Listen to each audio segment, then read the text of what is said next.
এটাই প্রকৃত ধর্ম।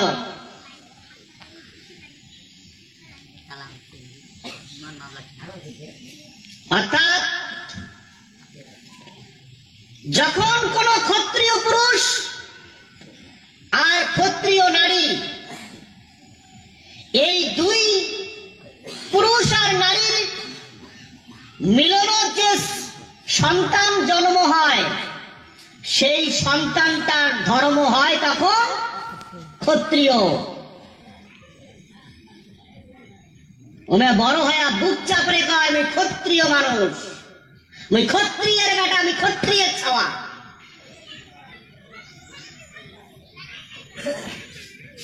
অর্থাৎ তার শরীরে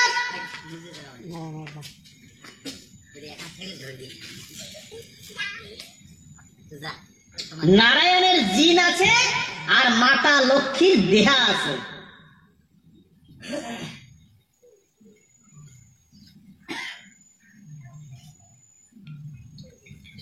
যখন কোন ব্রাহ্মণ পুরুষ আর ব্রাহ্মণ নারী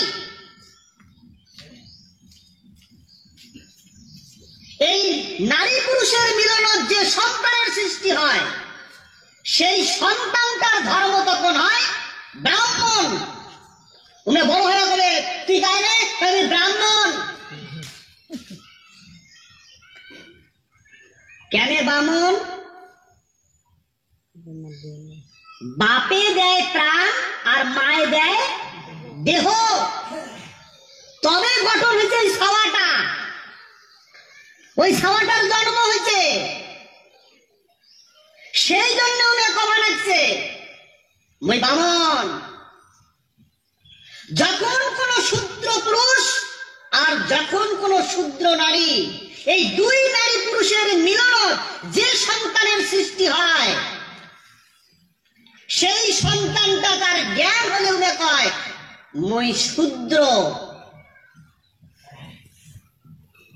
কেন? বাপে দেয় প্রাণ, মায়ে দেয় দেহ। যেহেতু তার শরীরে বাপের প্রাণ আছে, অর্থাৎ বাপের বীজ আছে আর মার দেহ আছে, সেহেতু উনি কবা লাগছে মই শূদ্র। শূদ্র এই তো ধর্ম।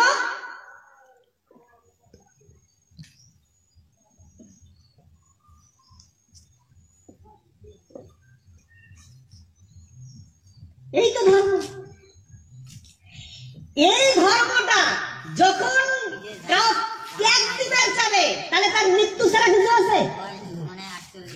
হ্যাঁ, চরণদা কিছু হবে? আর কিছু হবে? উমে মৃত্যু ছাড়া আর কিছু নাই। ওই জন্য কয় যা ধারণ করে তাকে ধর্ম কয়।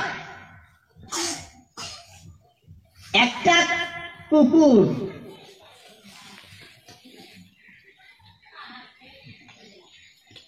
উমে যদি কয় মুই ভাই কুকুর হইছং তা হইছং, মুই এলে এই মানুষের শুয়ে মানুষের বিষটা চাটি চাটি মুই খাবার পান না, মুই হরিণের নাগার সুন্দর করিয়া মুই জীবন যাপন করিবার চান, হয় না নয়? তা কুকুরটা যদি হরিণ হওয়ার চায়, তার কি মৃত্যু ছাড়া কিছু আছে তার গতি? তার নিজের ধর্মটা যদি ত্যাগ দেয়, তাছাড়া কি কি আছে মৃত্যু ছাড়া? তবেই হবে। হয় না? যদি কুকুর থেকে হরিণ হবার চায়, হরিণের যদি জনি প্রাপ্ত হয় তবে হরিণ হবে, হয় না? তাছাড়া হরিণের মতো জীবন যাপন করা অসম্ভব,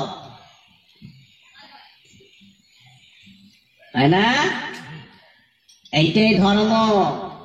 যার ধারণ করে তাকে ধর্ম কয়, আর যা ত্যাগ করে তাকে মরণ কয়।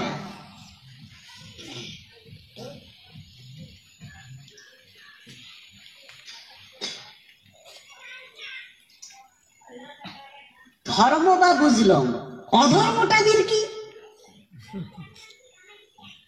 হ্যাঁ না? মানছি তো ধর্ম ঠিক আছে, ধর্ম তো বুঝলাম, তাহলে অধর্মটা কি?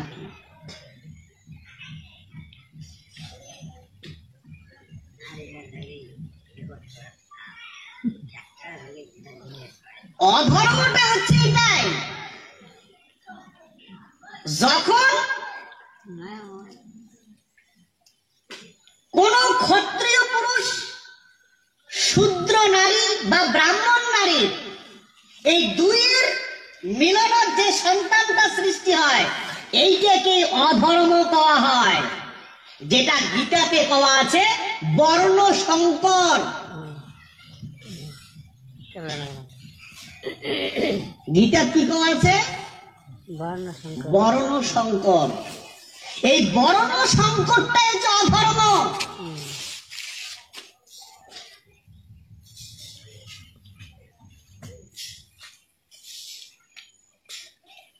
যখন কোন শূদ্র পুরুষ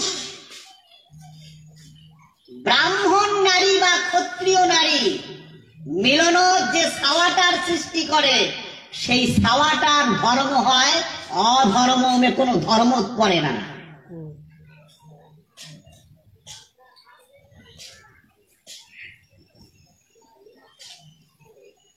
কোন ব্রাহ্মণ পুরুষ, কোন ক্ষত্রিয় নারী বা কোন শূদ্র নারী মিলন যে ছাওয়াটার সৃষ্টি হয় সেইটাই হচ্ছে অধর্ম। তা যখনই যখনই অধর্ম বাড়ে,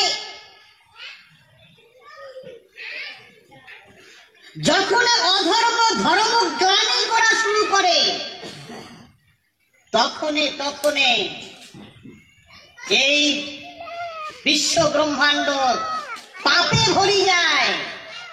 আর তখনই এই বিশ্ব ব্রহ্মাণ্ড পাপ থেকে মুক্ত করার জন্য অধর্ম বিনাশ করিয়া ধর্ম স্থাপন করার জন্য যুগাবতারের জন্ম হয়। গীতার সেই কথাটা কোয়া আছে, যদা যদা হি ধর্মস্য গ্লানির্ভবতি ভারত তদাত্মনং সৃজম্যহম পরিত্রাণায় সাধুনাং বিনাশায় চ দুষ্কৃতাম ধর্ম সংস্থাপনার্থায় সম্ভবামি যুগে যুগে। এই তো বর্ণনা।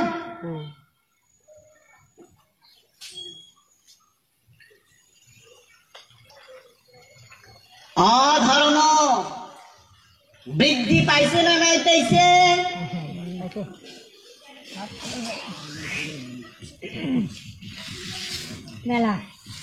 এলা মানসি মানে এলা মানসি চাকরিয়ানদার খোঁজে।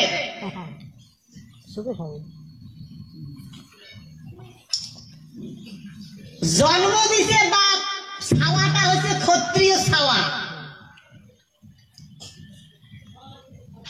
ঢোল কর্কা সানাই বাজিয়া একটা শূদ্রের একটা চারাগানি দিলে বিয়াও কেমন হয়?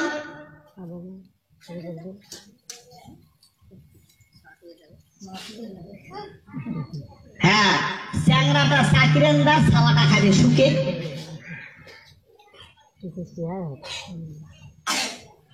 ভালো হয়েছে। কিন্তু উনি কি কর্ম করলে উনার জানা নেই।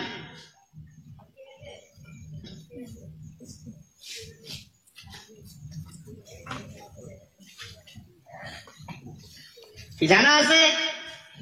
যদি জানিল হয়তো না করলে হয়, কিন্তু এটা অনুমায় জানে না।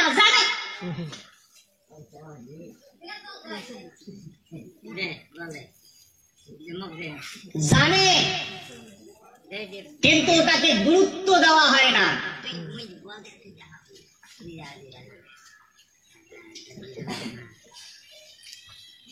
বর্তমানে আমরা আছি কলিযুগ। ত্রেতা যুগের হস হস করে একটা সভ্যতা পার করছি, ওটার ইতিহাস আমার জানা আছে। দাপর যুগ একটা যুগ পার করছি, পার করিয়ে বর্তমানে কলিযুগ, ওইটার ইতিহাস আমার জানা আছে। জানিয়েও আমরা অজানার ভান করিয়া বেটিকে আর বেটাটার যে সর্বনাশ করলে বাপে, ওটার প্রতি আর ওদের ঘুষ নাই।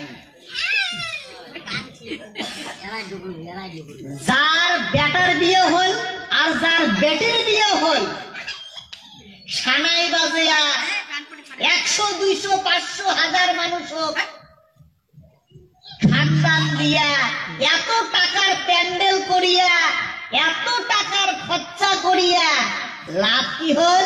ইকুয়াল টু 0, বিনাশ।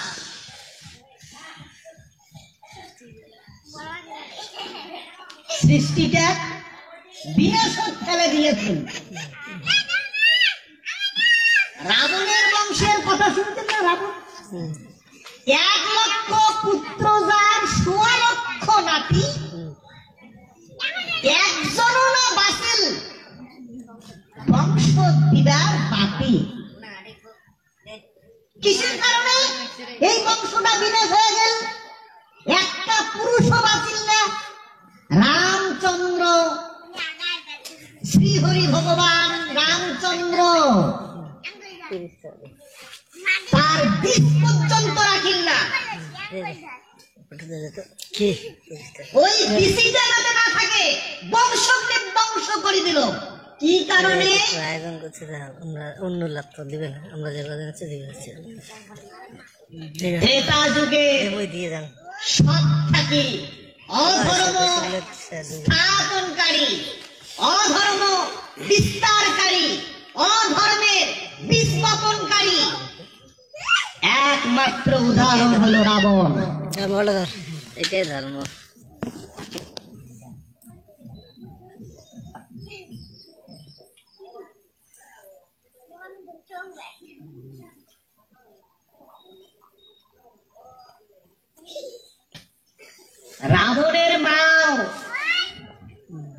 রাবণের মা হয়েছে শূদ্র জাতির ছাওয়া,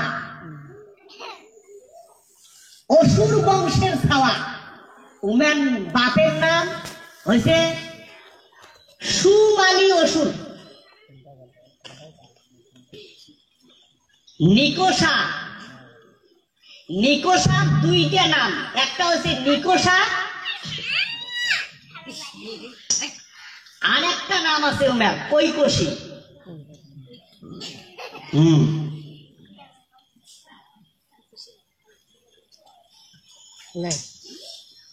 নিকোষার বাপের নাম সুমালি, উনি অসুর বংশ। আর নিকোষা যাক বিয়ে করাইছে উনি হচ্ছে মুনি, ব্রহ্মার পুত্র।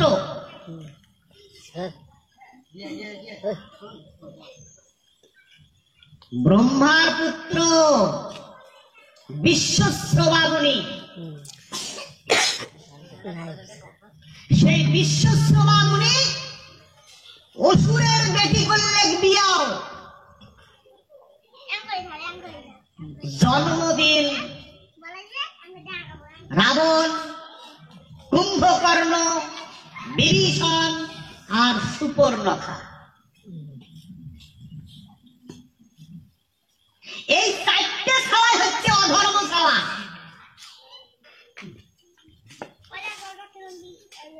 ইনের মস্তিষ্ক কোনদিন সব জ্ঞান, সব কর্ম, মঙ্গলময় কর্ম, কি করলে মঙ্গল হবে এটা ভাবনা কোনদিন এবার মাথা খেলে নাই।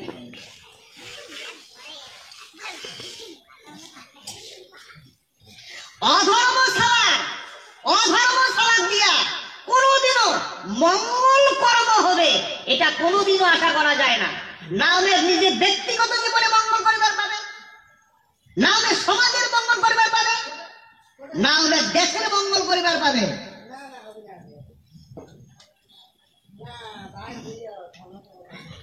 সেই জন্যে দাপর যুগ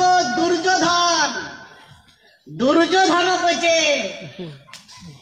যে পিতামহ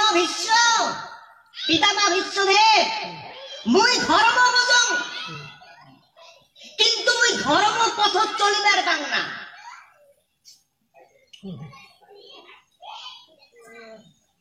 ধর্ম বোঝং এটা করা না যায়, উচিত নয়, কিন্তু আমি ওটা করি পারি না।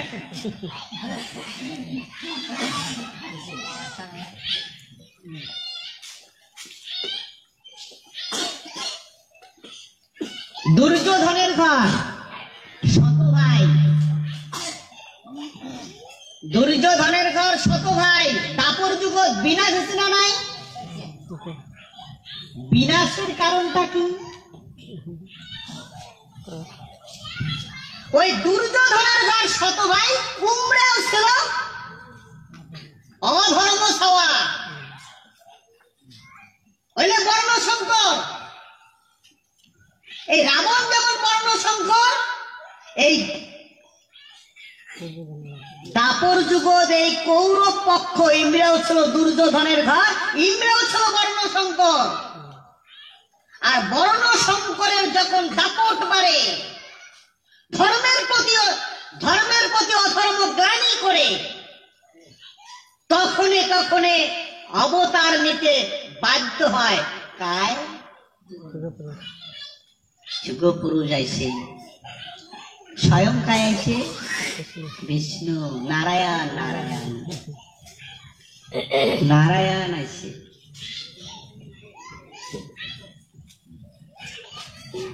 কৌরব বংশ বর্ণ সংকর,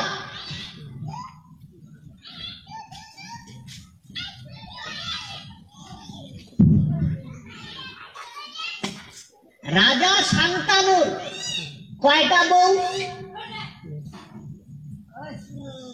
রাজা শান্তানুর কয়টা বউ?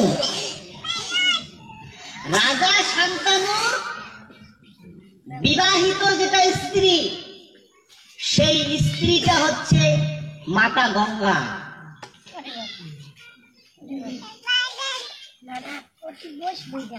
গঙ্গা পুত্র দেবব্রত পরে হয়ে যায় বিশ্বদেব।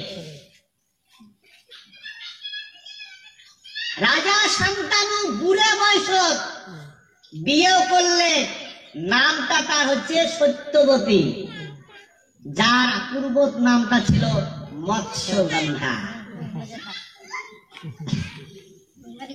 যার গাঁওখান মাসুয়া মাসুয়া গন্ধাইছে।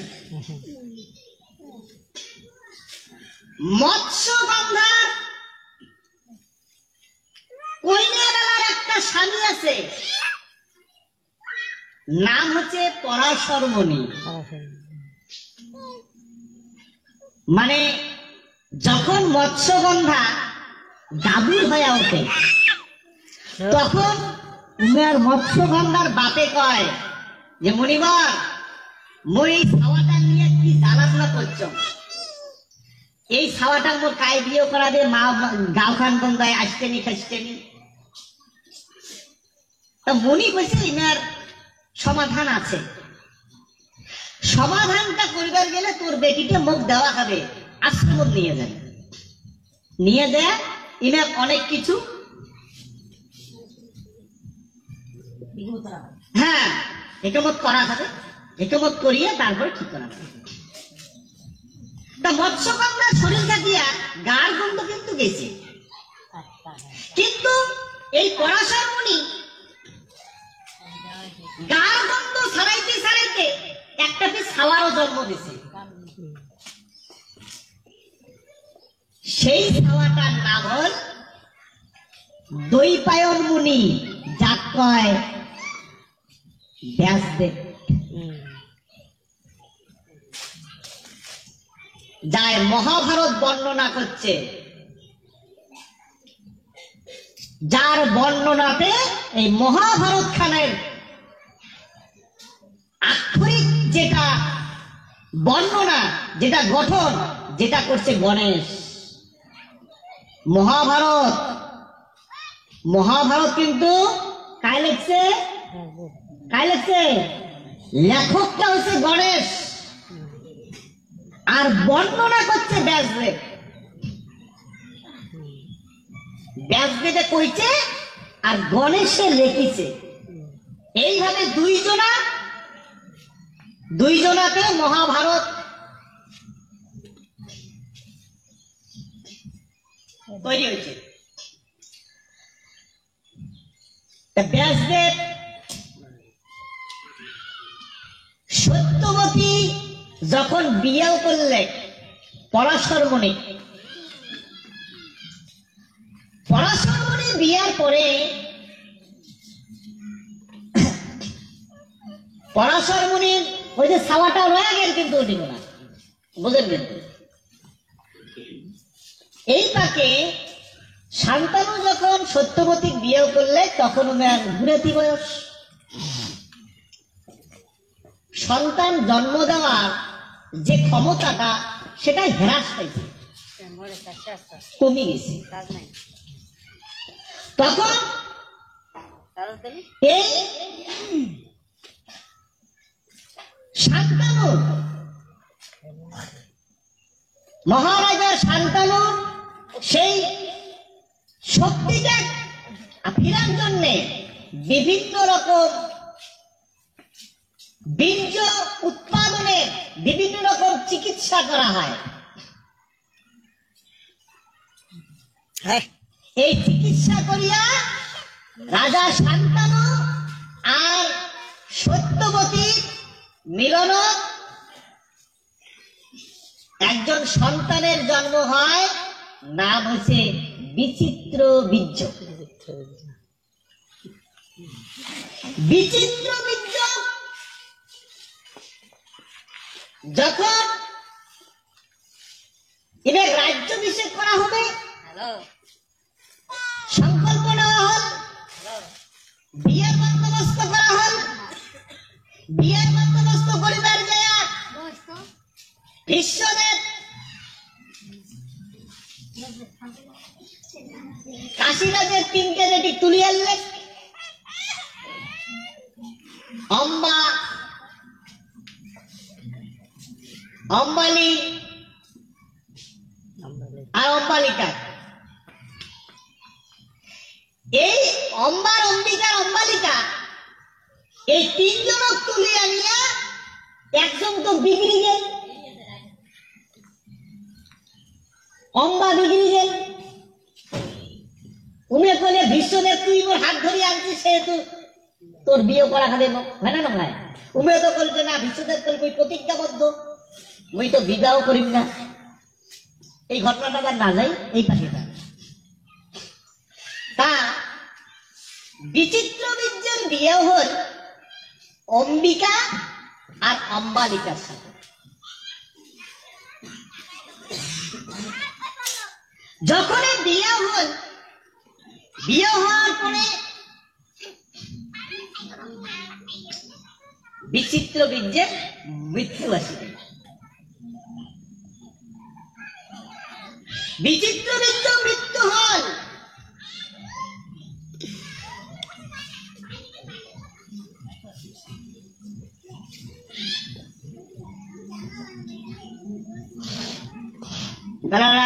বংশটা কায়, বংশটা তাহলে এবার কায়ছে বলতে সভা হওয়ার সম্ভাবনা শেষ হয়ে গেল। তাহলে হস্তিনাপুরের আগামী ভবিষ্যৎ কায় আছে, অন্ধকার হয়ে গেল। বিশ্বদেব আর সত্যবতী দুইজনে বসিল, বেটা কি করা যায়? তোর দাদা, তোর ভাই তো গেল মরিয়া, তুইও তো করাবো না বিয়াও। তাহলে হস্তিনাপুরে তোর বাপও যাবে মরিয়া, তো হস্তিনাপুরের রাজার দশা কি হয়? হস্তিনাপুরের দশা কি হয়?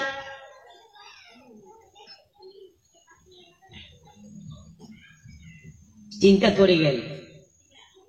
এই চিন্তা করিয়া সত্যবতী দেবব্রত বিশ্বদেবক একটা নিদান দিল যে এটা কাউ জানিবে না,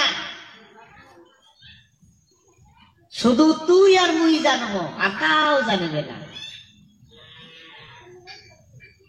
মোর বিয়ে হওয়ার পূর্ব, তোর বাপের সাথে বিয়ে হওয়ার আগত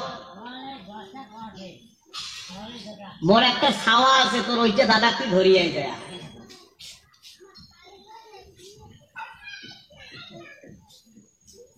হ্যাঁ ব্যাসদেব উমেক ধরিয়া নিয়ে ঘর ঢুকি দেয়, কাউ জানে না। এটা কওয়া হয় সেই সময় নিয়োগ প্রথা, নিয়োগ। বিহারি কালচারও এই নিয়োগটা ছিল। আমরা যেমন ব্রিজ ছাড়ি দেই, বিহারি গুলের মতে আগত কিছুদিন আগত তোমরা মানুষ ব্রিজ ছাড়ি দিয়েছিল।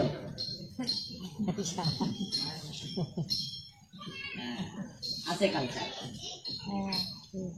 এক সময় ওনার এমন ভাবে মানে জাতিটা বিনাশ করা হচ্ছিল, যে জাতিটার মধ্যে ছাওয়া ছোট, খুব মানে একেবারে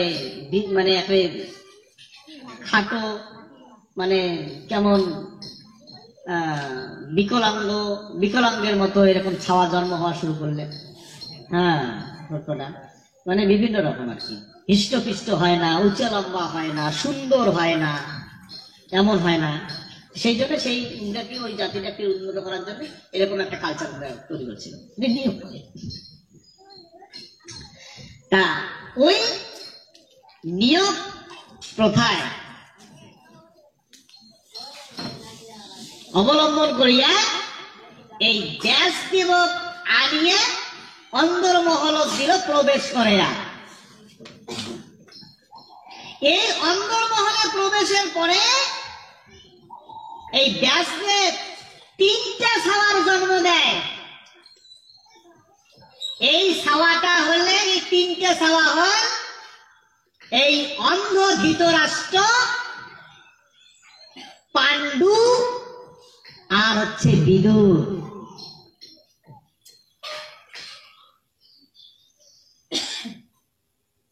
কি হল?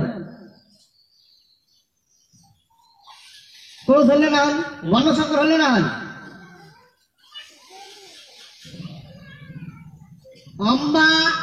অম্বিকার অম্বালিকা হলো ক্ষত্রিয় ছাওয়া, ক্ষত্রিয় নারী। পরাশর মুনির বেটা বেদব্যাস, তুমি হচ্ছে মুনি, তুমি তো ঢুকিনে আসিল। ওটি কোন আসিয়া ছাওয়া জন্ম দিল। তা ছাওয়া দিতে জন্ম দিল, এটাতে কি হল? বর্ণসংকর হইল না হল? এই জন্য পরবর্তীতে এই ধৃতরাষ্ট্র আর ধৃতরাষ্ট্রের বেটা কার? ধৃতরাষ্ট্র। এই ধৃতরাষ্ট্রটা হলে মুনি, আর এটাকে উমেশ বিয়ে করালে গান্ধারী, ইনি ক্ষত্রিয়। ওটি কোন বর্ণসংকর হল, সৃষ্টি হল এই দুর্যোধনের ঘরে ছোট ভাই। ইংরেজ কি করলে? মানব সভ্যতার ভিতরে হস্তিনাপুর সেই সময়কালে সর্বশ্রেষ্ঠ সাম্রাজ্য। সেই সাম্রাজ্যের মহারাজা অন্ধ ধৃতরাষ্ট্র, আর সেই অন্ধ ধৃতরাষ্ট্রের সে হস্তিনাপুরে রাজ দরবার নারী কাপড় ধরিয়া করে টানাটানি।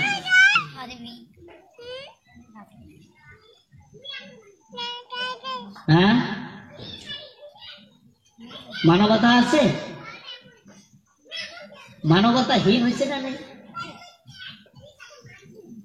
মানবতাহীন হয়েছে না? ইমের করবে এমন।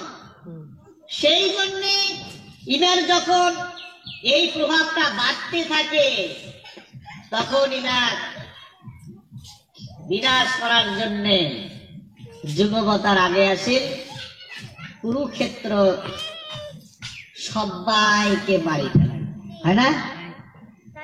জাইমের সাপ দিছে তাকে মারলে,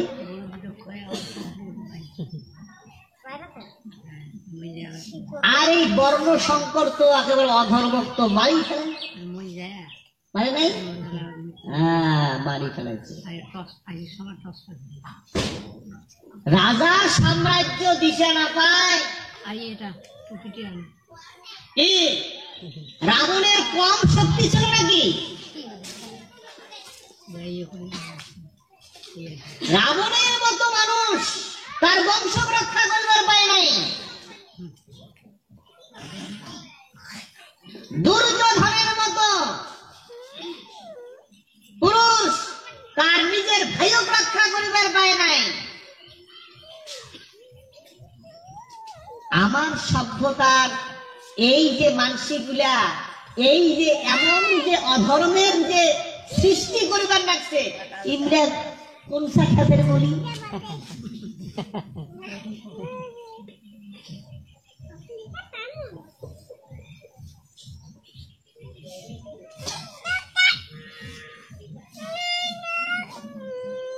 ধর্ম করো,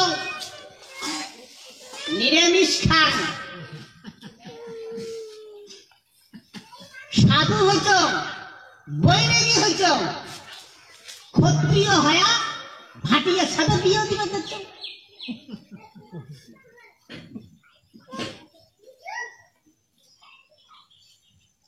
এই তো ধর্ম করো, মুই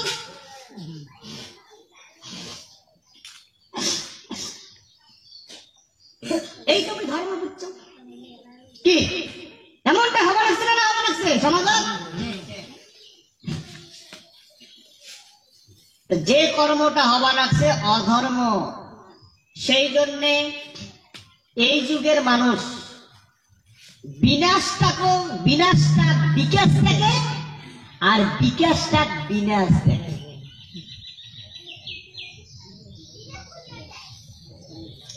যেটা বিনাশ সেটাকে বিকাশ দেখে, আর যেটা বিকাশ ওটা বিনাশ দেখে।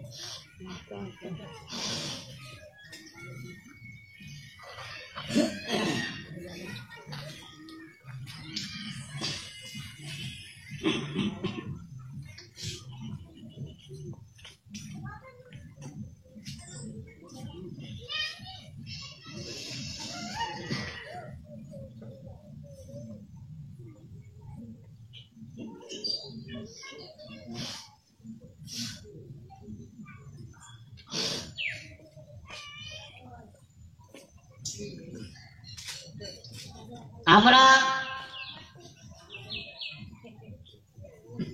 শিবের উপাসক, আমরা শিবচণ্ডীর উপাসক।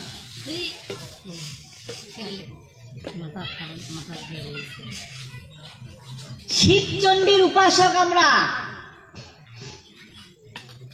এইটা আজিকার সভ্যতা নয়, এইটা নয়া সভ্যতা নয়, এটা আমার বংশ পরম্পরা সভ্যতা। যখন যখন মানুষ নিজের বংশ পরম্পরা কালচার ভুলে যায়, তখনে তখনে মানুষের বিনাশ আসি খাড়া হয়, বিনাশ আসি খাড়া হয়।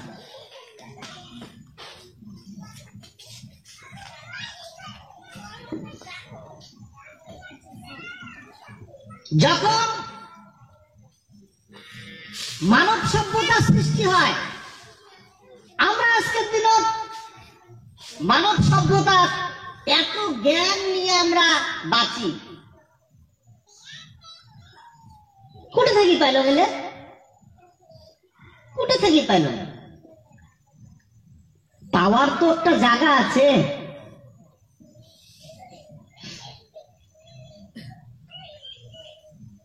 পাওয়ার তো জায়গা আছে, কোথা থেকে এমন শুরু হল? কোথা থেকে?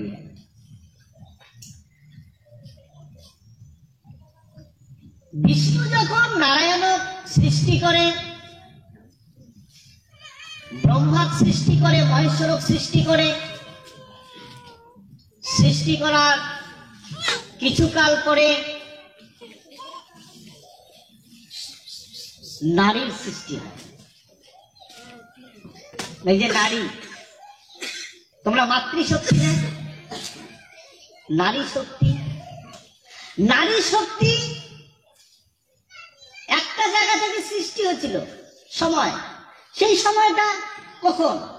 সেই সময়টাও কিন্তু সৃষ্টিকাল অর্থাৎ সত্যযুগেতে হয়েছে। যেমন করিয়া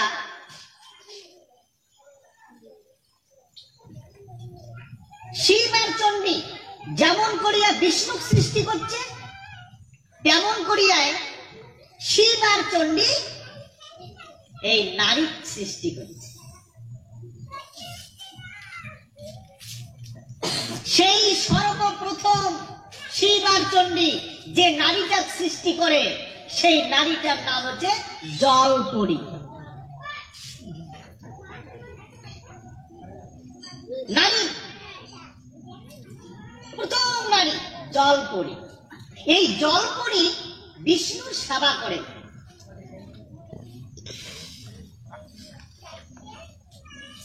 বিষ্ণুর যেমন নিজের শরীর সৃষ্টি করার ক্ষমতা ছিল,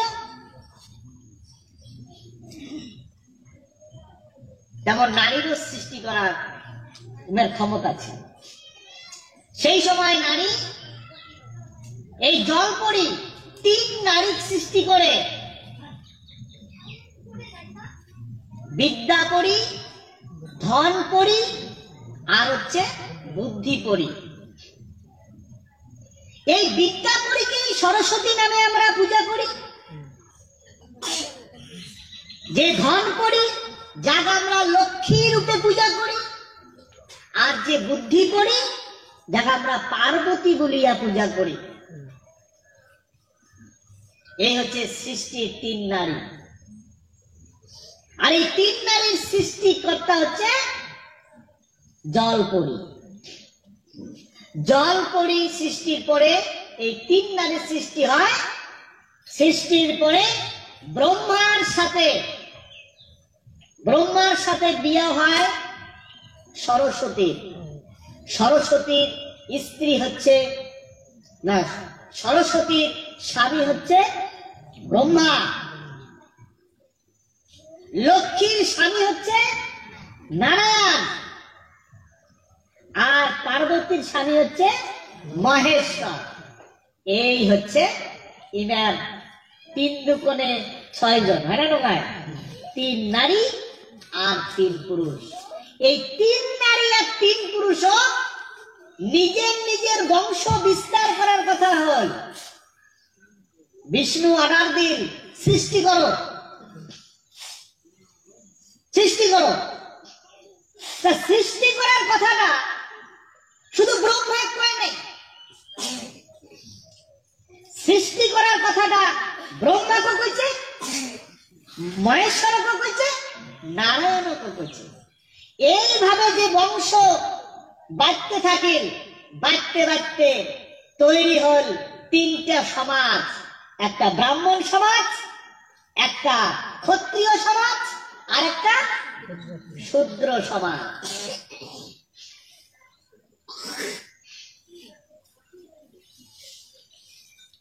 এই তো সমাজ।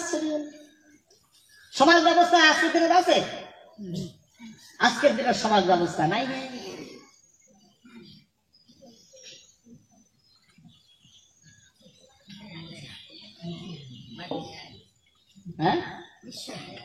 হ্যাঁ, সমাজ ব্যবস্থায় আগে তো কর করা শাসন ছিল, হয় না নয়?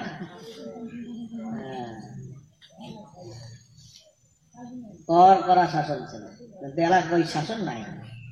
ওই জন্য মানুষ ভেদাচারী হয়েছে, বুদ্ধি নেই, সবকিছু হারাইছে। টোপলা টাপলি বান্ধ আর বিদেশ চলো। নিজের মাটি, নিজের জায়গা মানসি খাক, আর নিজে আমরা যাই বিদেশ, হয় না নয়? পড়ার গোলামি করি। এটা কিসের কারণে হয়েছে? এই যে কারণ।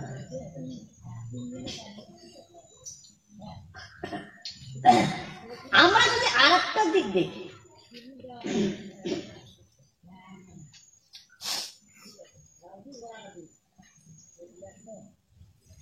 এই ভারতবর্ষ যত মন্দির আছে,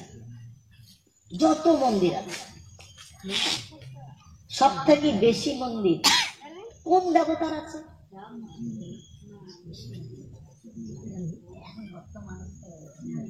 হ্যাঁ,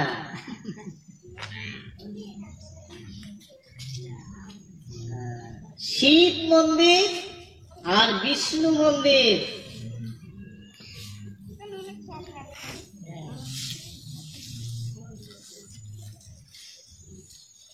শিব মন্দির আর বিষ্ণু মন্দির। গোটা ভারতবর্ষ শুধু ব্রহ্মার মন্দির একটা, রাজস্থানের পুষ্করত আছে।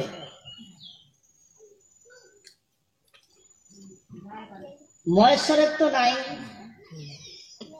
আছে? মহেশ্বরের আছে?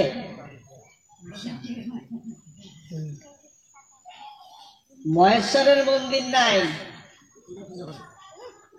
ওটা শিবের মন্দির। শিব, শিব মন্দিরও যাবেন, শিব মন্দিরও যায় লিঙ্গ আছে, লিঙ্গ, শিবলিঙ্গ।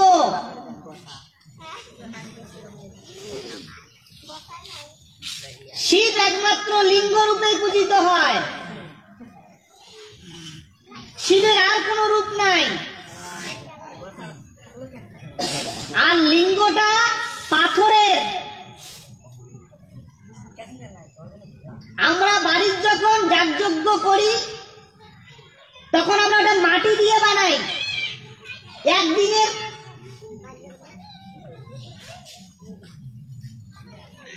সেই জন্য ওটা মাটি দিয়ে বানায়। মাটিতে পাথর, পাথরটাই মাটি। মাটি দিয়ে পাথর তৈরি হয়, পাথরটা ভাঙলে মাটি সৃষ্টি হয়।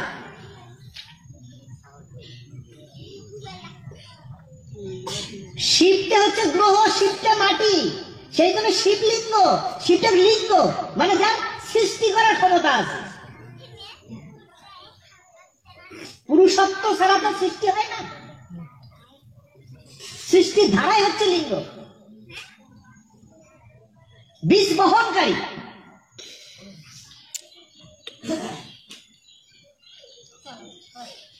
সেই জন্যে মানুষের চিন্তা ভাবনার একটু বিকৃতি আছে।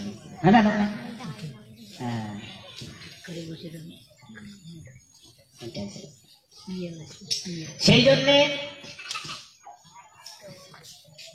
বিষ্ণুর পূজা হয়। কেন? বিষ্ণু হচ্ছে বিশ্ব ব্রহ্মাণ্ডের পিতা, বিশ্ব ব্রহ্মাণ্ডের স্বামী, বিশ্ব ব্রহ্মাণ্ডের বীজ, বিশ্ব ব্রহ্মাণ্ডের পরমেশ্বর, বিশ্ব ব্রহ্মাণ্ডের হত্যাকর্তা। বিষ্ণু ব্যতীত যদি তোমরা কোন সাধনা সিদ্ধি লাভ করিবার চাও তাহলে হবে না।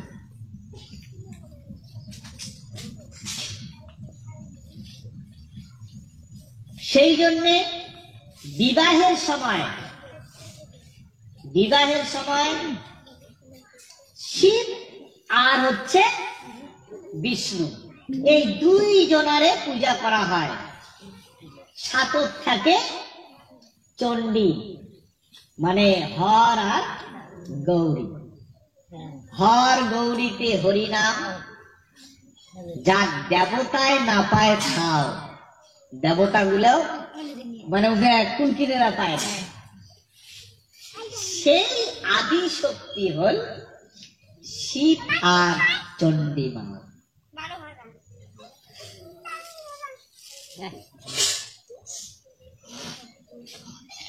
এই শিব চণ্ডী বাবা মায়ের সমস্ত কিছুর হত্যাকর্তা। বিষ্ণু হচ্ছে সেটার মালিক। আর এটা হচ্ছে ব্রহ্ম। কোটে পাওয়া যায়? কোটে পাওয়া যায়? কোটে কোটে মেলে? এটা ব্রহ্মতে মেলে। ব্রহ্ম, ব্রহ্ম মানে শূন্য, পরম ব্রহ্ম মানে মহাশূন্য। মহাশূন্য কয়টা? শূন্য পায় না, শূন্য কিন্তু এই যে শূন্যটা, এটা কয়টা? একটাই শূন্য। এই শূন্যটার ভিতরেতে অনন্ত কোটি গ্রহ নক্ষত্র, এই শূন্যটার ভিতরেতে এই আমার গ্রহ পৃথিবী, একটাই শূন্য। সেই জন্য মানুষ কয় এক ব্রহ্ম দ্বিতীয় নাস্তি, এক ব্রহ্ম দ্বিতীয় নাস্তি। বুঝ যেটা বুঝলাম সেটাই, বলার কথা উলট পালট হবে না। ব্রহ্ম যে একটা, তা ব্রহ্ম মানে কি? ব্রহ্ম মানে শূন্য, ব্রহ্ম ছাড়া সৃষ্টি হবে না। যা কিছু নিব ব্রহ্ম নিব, যা কিছু ছাড়ি দেবো ব্রহ্মতে ছাড়ি দেবো।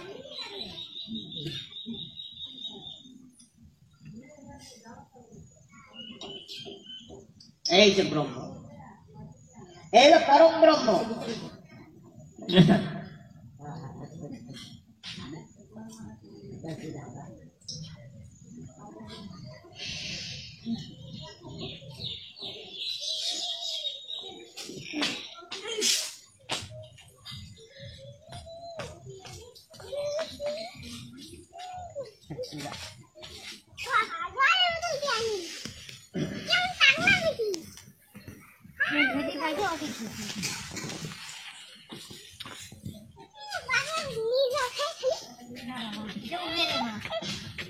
তাহলে আমরা আমরা যে বেদিত্যাচার করি,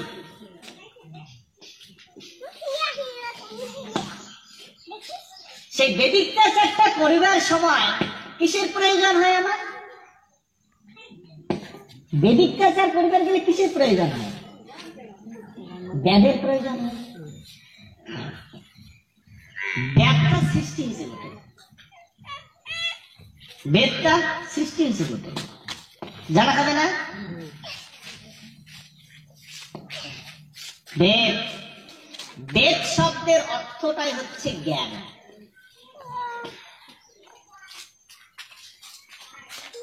মানব সভ্যতার জ্ঞান কোটে কোটে সৃষ্টি হয়েছে।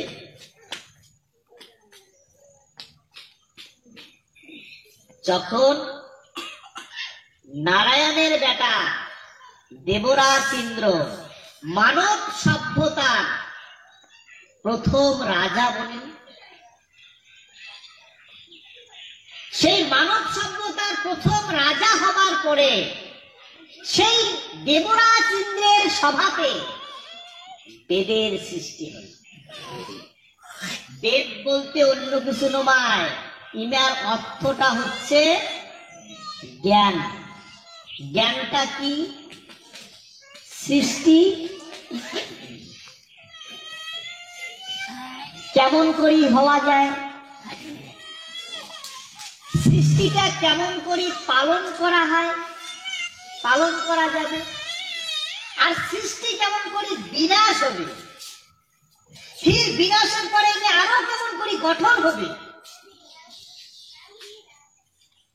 অর্থাৎ মহারাজ প্রথমে বলছে যে ক্ষিতি অপতেজ মরুদার বম, এই পঞ্চভূতের পঞ্চভূত দিয়া দেহটা এক সময় গঠন হবে, ফির এই দেহটা কি করা লাগে? পরিচালনা করা লাগে, পালন করা লাগে, ফির এটা কি হবে? এক সময় মৃত্যু, মৃত্যু আসে যাবে, মৃত্যুবরণ করা হবে, মৃত্যু আসলে বিনাশ হয়ে গেল, ফির আরো কেমন করে এটা গঠন হবে। সেই যে জ্ঞান, সেই জ্ঞানটাই হচ্ছে বেদ। বেদ মানে হচ্ছে জ্ঞান। এই জ্ঞানটা সৃষ্টি হয়েছে গোটে, এটা কলিযুগ, সত্য ত্রেতা দ্বাপর কলি, চারটা যুগ। আজও বেদের কোনো বিকল্পই নাই। বেদের মধ্যে কোন জ্ঞান আজকের দিনে পৃথিবীর ডিসকভারি হয়েছে নাকি? কাউ পরিবার পাইছে যে বেদ কিনা টপকে যায়?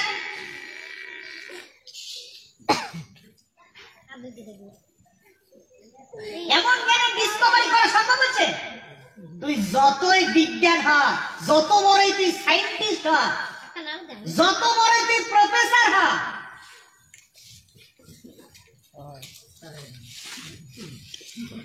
হ্যাঁ বেদ, চারটা বেদের সৃষ্টি হল। সৃষ্টি হয়েছে কোটে দেবরাজ ইন্দ্রের রাজসভা। আজকে মানব সভ্যতা চলিয়েছে সত্য ত্রেতা দাপর কলি। বেদ ছাড়া কর্ম হয় না, বেদ ছাড়া না সৃষ্টি হবে, বেদ ছাড়া না তুই পালন করিবার পাবো, আর বেদ ও জ্ঞান ছাড়া না তুই বিনাশ করিবার পাবো, আর বেদের জ্ঞান ছাড়া তুই বিনাশ সৃষ্টি করিবার পাবো।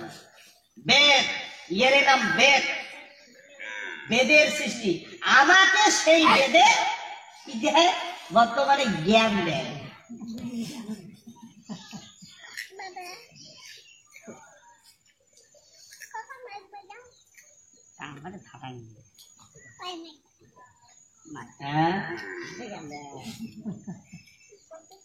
বাপ কি কয়?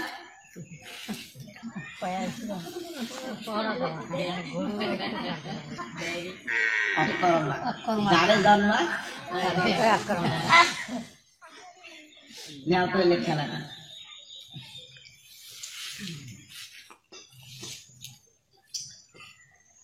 এমন পরিস্থিতি হয়েছে, সভ্যতা মানে সভ্যতা, মানব সভ্যতার জ্ঞান, এই মানব সভ্যতা সৃষ্টি স্থিতি এবং লয়ের যে জ্ঞান, এটা দেবরাজ ইন্দ্রের রাজসভাতেই সৃষ্টি হয়। ঋগ্বেদ, সামবেদ, যজুর্বেদ আর অথর্ববেদ। ঋগ্বেদ মানে হচ্ছে সৃষ্টি নিয়ে যে বেদ, সামবেদ সঙ্গীত নিয়ে যে বেদ সৃষ্টি হয়, যজুর্বেদ যে সমস্ত যাগ যজ্ঞাদি যে সমস্ত অনুষ্ঠান আছে যে বেদ দিয়ে করা হয়, আর অথর্ববেদ তন্ত্র মন্ত্র, বান চালাচালি। কি বান চালাচালি করে না?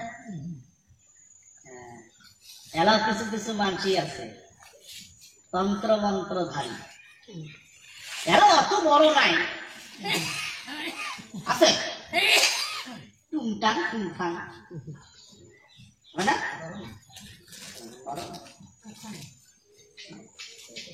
আছে।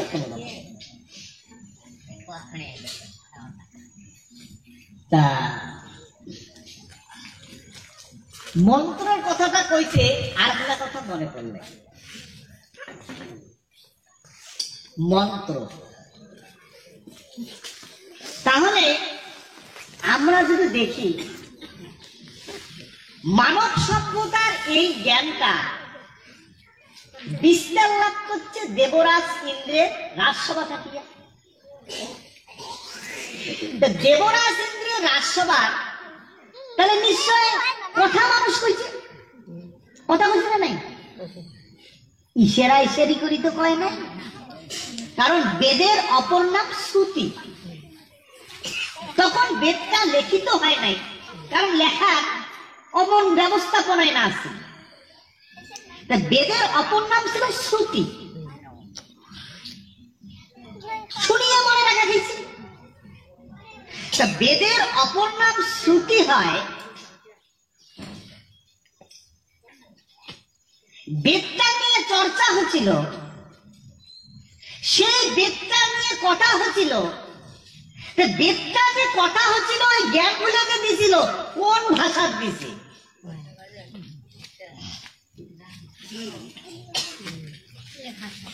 এই পৃথিবীর আদি ভাষা, সৃষ্টির ভাষা, ইয়ারে নাম কয় ওং যুক্ত ভাষা। ওং যুক্ত ভাষাটা হচ্ছে আদি ভাষা, সৃষ্টির ভাষা।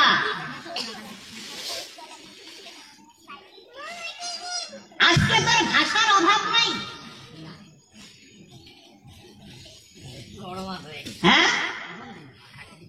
আজকের দিনে কিন্তু ভাষার অভাব নাই, বহুত ভাষা। আমার ভারত 16টা 17টা বর্তমানে ভাষা বোধহয় লিস্টেড আছে আর কি।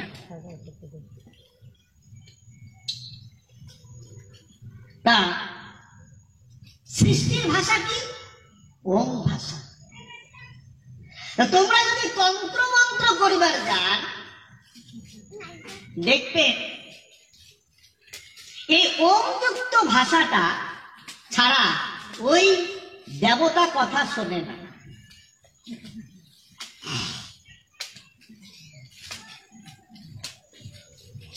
বুঝলেন?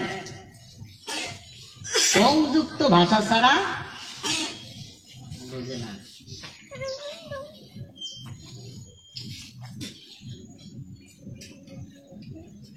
আমার মানসি আমরা যে ভাষাটার কথা, এই হচ্ছে ওম ভাষা।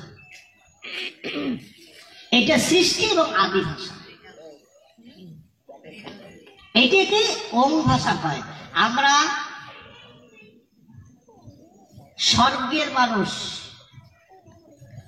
স্বর্গের মানুষ ওম ভাষাতেই কথা কয়। আমার সাধনা করার প্রয়োজন হয় না, ধ্যান করার প্রয়োজন হয় না।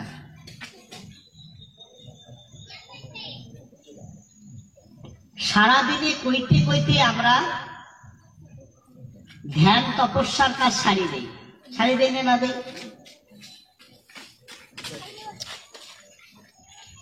গেছিস রে, গেছ, এই যায় আসুন ওম ব্যবহার হলে না, যাইতেও ওম, আসিতেও ওম।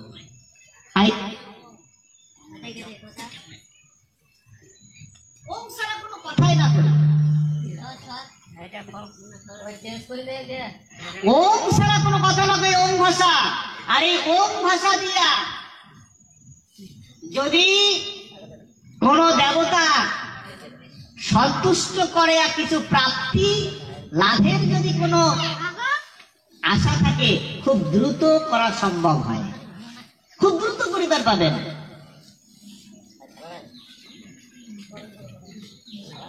সেই জন্যে আমার এই ভূখণ্ডের মানুষ তন্ত্র মন্ত্র গুণে গুণাকারী বেশি ছিল, গুণী বেশি ছিল না? তন্ত্র মন্ত্র শক্তি এই ভূখণ্ডের মানুষের সব থেকে বেশি ছিল।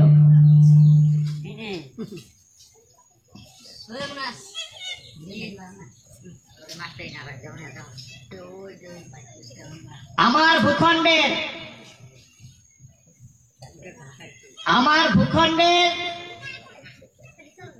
মহারাজা নরক, আমার ভূখণ্ডের মহারাজা ভবদত্ত,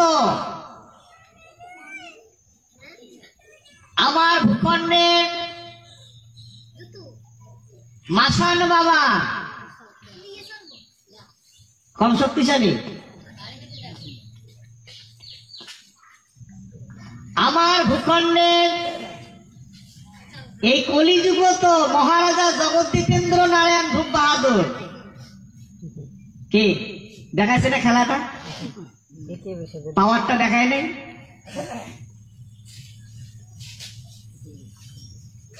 জাপান আর জার্মানি,